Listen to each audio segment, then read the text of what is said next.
Assalamualaikum warahmatullahi wabarakatuh. Salam sejahtera bagi teman-teman semua ya. Oke, kembali lagi bersama saya Aris Nugroho. Saya ini akan menjelaskan materi mengenai bab 3 dalam sistem informasi manajemen, yaitu menggunakan teknologi informasi dalam menjalankan perdagangan elektronik atau e-commerce. Nah, oke. Lanjut saja, teman-teman.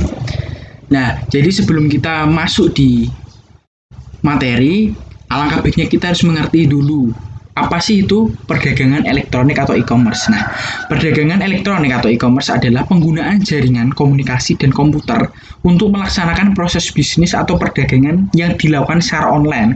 Jadi kata kuncinya itu perdagangan secara online gitu teman-teman.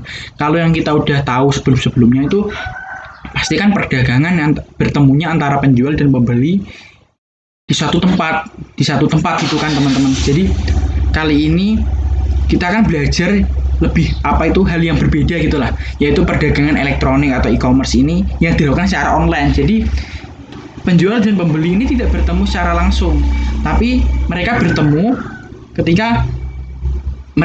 melalui suatu media atau melalui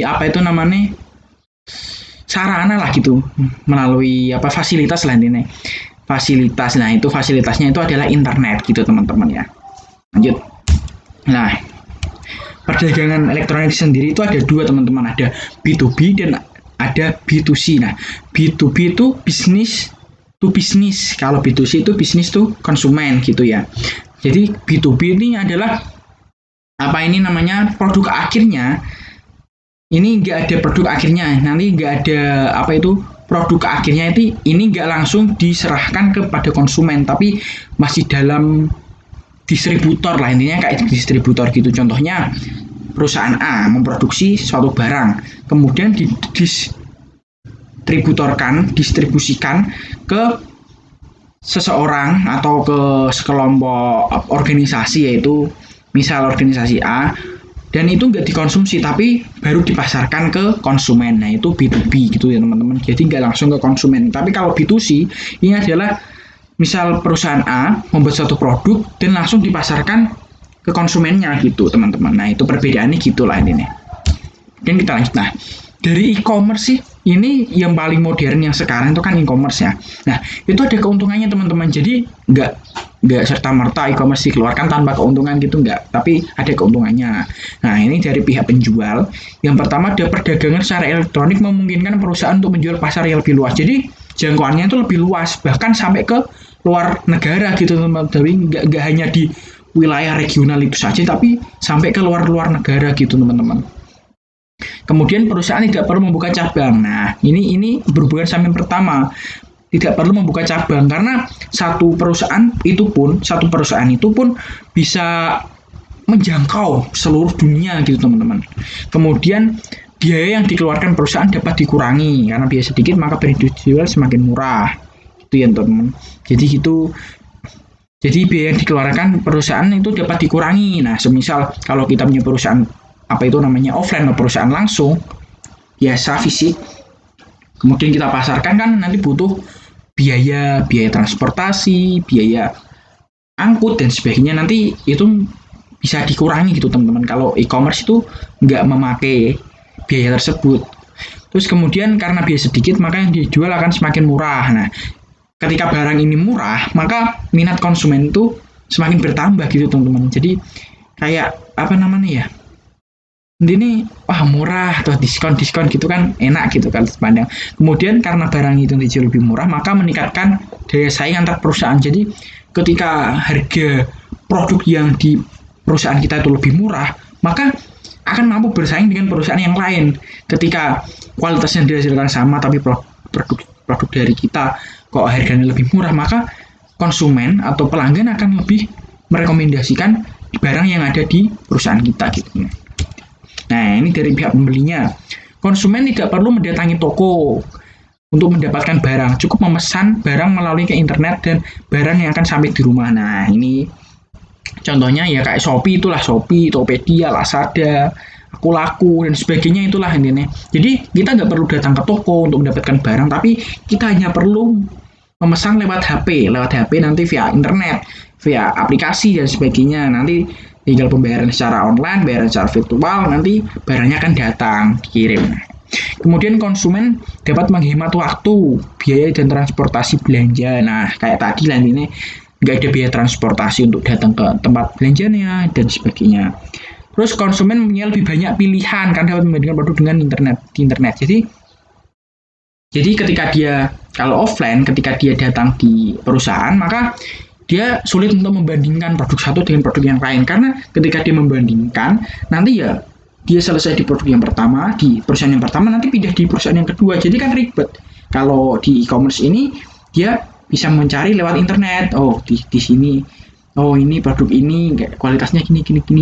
Nanti dibandingkan gitu. Jadi lebih mudah, nggak usah datang ke tempatnya. Kemudian harga konsumen dapat berbelanja di negara lain. Nah, seperti yang sudah saya jelaskan tadi ya, menjangkau jangkauan yang luas gitu. Harga barang yang dibeli menjadi lebih murah ya, hampir sama seperti yang di awal tadi yang penjual ya. Nah, ini ada namanya peranan sistem interorganisasional atau dalam e-commerce atau disingkat IOS. Nah, IOS ini itu apa sih? Nah, IOS adalah sebagai sarana untuk bekerja sama perusahaan satu dengan perusahaan yang lain sebagai satu unit yang terkoordinasi meraih manfaat yang tidak dapat diraih sendiri gitu teman-teman. Nah ini ada 3 ya. Jadi ketika nama untuk bekerja sama ketika perusahaan satu dengan perusahaan lain itu bekerja sama itu ada namanya teman-teman. Namanya itu yang pertama ada sekutu dagang, terus ada aliansi bisnis, ada sekutu bisnis itu. Lanjut ya. Nah, ini manfaatnya.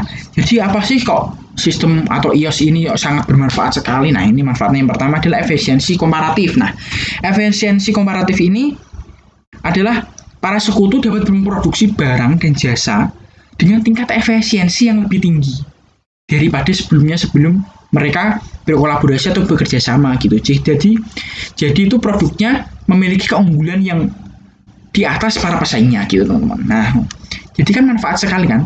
Terus bermanfaat sekali. Untuk yang kedua adalah kekuatan penawaran. Kekuatan penawaran ini ketika dia bergabung menawarkan berbagai fitur-fitur yang unik, menurunkan biaya yang berhubungan dengan penelitian karena dibagi menjadi 2, kemudian meningkatkan biaya perpindahan gitu. Lanjut. Nah, ini manfaat IOS yang lain ya. Nah, manfaat secara langsung berkurangnya kesalahan entry data, kemudian biaya lebih rendah, meningkatkan efisiensi operasional. Nah, biaya tidak langsungnya, secara tidak langsungnya, manfaat secara tidak langsungnya itu ada meningkatkan kemampuan untuk bersaing, perbaikan hubungan dengan sekutu dagang, pelayanan pelanggan yang lebih baik gitu. Nah, kemudian ada peranan World Wide Web dalam e-commerce atau WWW atau web. Nah, itu mesti kalian udah pernah dengar lah kalau WWW atau web ini apa gitu ya.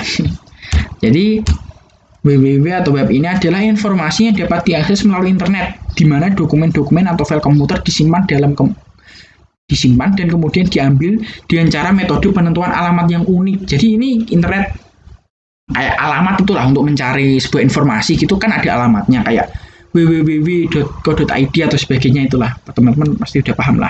Nah, itu juga sangat penting karena untuk menyimpan kayak e-commerce itu juga melalui ini alamat-alamat ini teman-teman. Jadi nggak bisa diakses kalau tidak ada alamatnya. Sebagai analogi itu ketika kita punya rumah, di suatu tempat. Kalau nggak ada alamatnya, ya carinya sulit teman-teman. Kalau kita beritahu pada teman-teman, aku punya rumah di mana sih rumahmu? Terus nggak ada alamatnya, jadi kan bingung. Ya jadi ya semacam itulah. Jadi ada alamat agar alamat itu nanti bisa dijumpai oleh teman-teman atau orang-orang masyarakat luas sehingga untuk bisa mengakses itu tadi atau penjualanmu tadi yang ada di e-commerce itu perdagangan. Nah, dan juga ada yang paling penting teman-teman. Nah, paling penting ini adalah internet. Nah, tanpa internet ini e-commerce ini tidak akan mungkin terjadi tanpa adanya yang menghubungkan pelanggan, organisasi atau perusahaan. Jadi yang paling penting itu adalah internet teman-teman. Meskipun ada alamatnya, tapi kalau nggak ada internet untuk mengakses, ya nggak bisa teman-teman. Pokoknya yang paling penting adalah internet gitu teman-teman. Nah, sekarang itu dampak internet pada bisnis di masa sekarang, di masa yang akan mendatang gitulah. Jadi kalau kita lihat dari sekarang, itu perkembangan internet atau teknologi itu kan semakin pesat gitu teman-teman.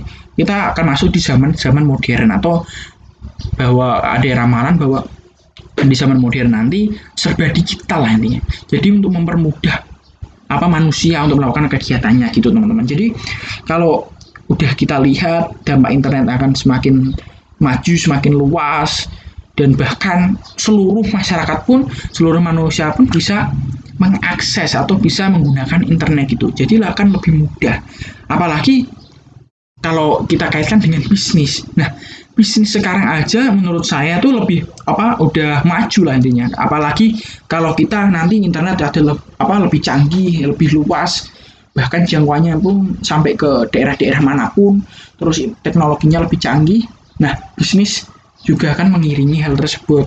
Seiring dampak internet itu semakin maju, maka bisnis itu juga akan semakin maju gitu teman-teman. Jadi itu ya, seluruh kegiatan manusia akan didukung oleh internet dan mendorong kemudahan bagi manusia dalam menjalankan aktivitas, apalagi untuk memenuhi kebutuhan hidupnya. Jadi dipermudah lah intinya gitu. Nah, melihat hal tersebut, kita dapat menyimpulkan bahwa e-commerce ini memang sangat mempermudah sekali sih dalam perdagangan untuk manusia. Nah, sistem informasinya tadi yang mendukung ya, ada sistem interorganisasional dan ada web dan sebagainya itu. Jadi saling mendukung lah. Nah, gitu teman-teman. Hanya itu yang bisa saya sampaikan karena kita sama-sama belajar. Jadi apa yang saya jelaskan mungkin lebih pandai teman-teman gitu, lebih kena teman-teman, tapi ini kan kita sudah berusaha untuk belajar bersama. Jadi jika ada salah-salah kata ataupun penjelasan materi yang salah atau kurang benar, ya nanti teman-teman bisa berkomentar dan bisa menambahkan teman-teman ya gitu, biar nanti bisa sama-sama berbagi ilmu lah intinya gitu ya teman-teman ya. Terima kasih teman-teman atas perhatiannya. Sekian, assalamualaikum warahmatullahi wabarakatuh. Terima kasih.